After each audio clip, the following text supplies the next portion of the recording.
Thank you. You know, the sight of so many Americans with the will to make your voices heard and to stand up for liberty is awe-inspiring. You know, Americans are talking about fundamental ideas like I have never seen before in my life. Ideas like, should we have capitalism and a free market? Or should politicians run the economy? Should we have freedom, the freedom to live our lives as we see fit?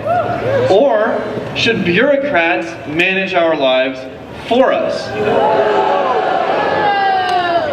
Should we interact with each other on a voluntary basis by mutual consent? Or should some people be able to seize the wealth of others and dictate to others how they run their lives? Do individuals have rights? Rights not given to us as a gift, whether by a king or a priest, but rights inherent in our nature as people.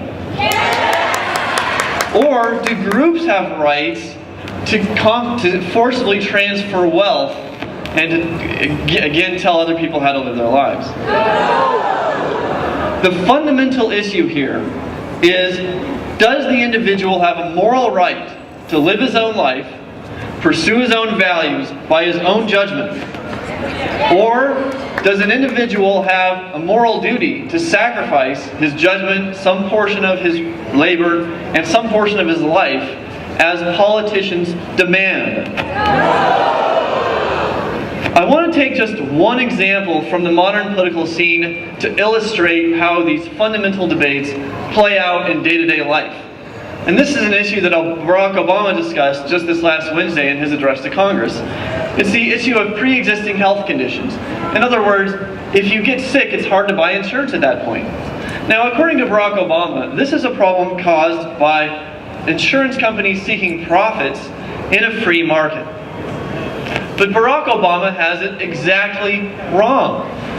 There are some problems with pre-existing conditions, and these were problems created by government intervention in medicine. I'll just give you a few examples. The tax code has pushed most Americans into employer-paid insurance, which is overly expensive and non-portable. If you lose your job, you'll lose your insurance. Now, that's not a result of profits, that's a result of the U.S. tax code. Continually changing insurance controls make it difficult for insurance companies to offer longer-term policies that many of us would otherwise find to our advantage. Many insurance options are simply outlawed. You cannot voluntarily pool your risks and your resources without jumping through a bunch of red tape and bureaucratic hoops. Politicians do everything they can to limit the competitiveness of insurance companies, whether it's by coddling them with tax benefits or restricting which policies we can buy, because some policies you buy in one state are not legitimate according to the political rules of another state. Finally, politicians try to force some people to subsidize other people through higher insurance premiums with all sorts of mandates added as to what benefits must be covered. Well, this jacks up insurance premiums and it prices some Americans out of the insurance market because it's no longer in their interest to buy insurance. Now, these are not problems created by a free market or people seeking profits in a free market. They are caused by political controls in the free market. What we need is profit-seeking insurance companies in the context of a free market and whatever non-profits people wish to offer in the same free market context. So why is it?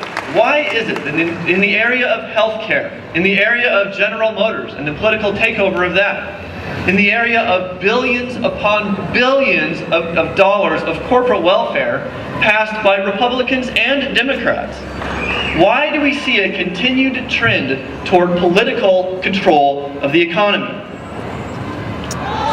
The fundamental reason is that this is a moral issue.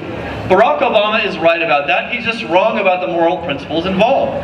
It is a moral issue, and unfortunately, many people on our side have failed to make that moral case. We do have the right to live our own lives by our own judgment. in accordance and in pursuit of our own values. To do this, we need freedom. We need the freedom to act on our judgment and to apply our reason to the task of living successfully. You know, these are the principles that made America great.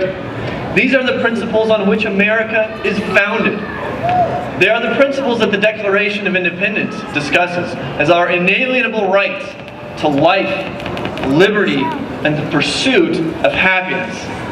Thank you very much. Freedom forever.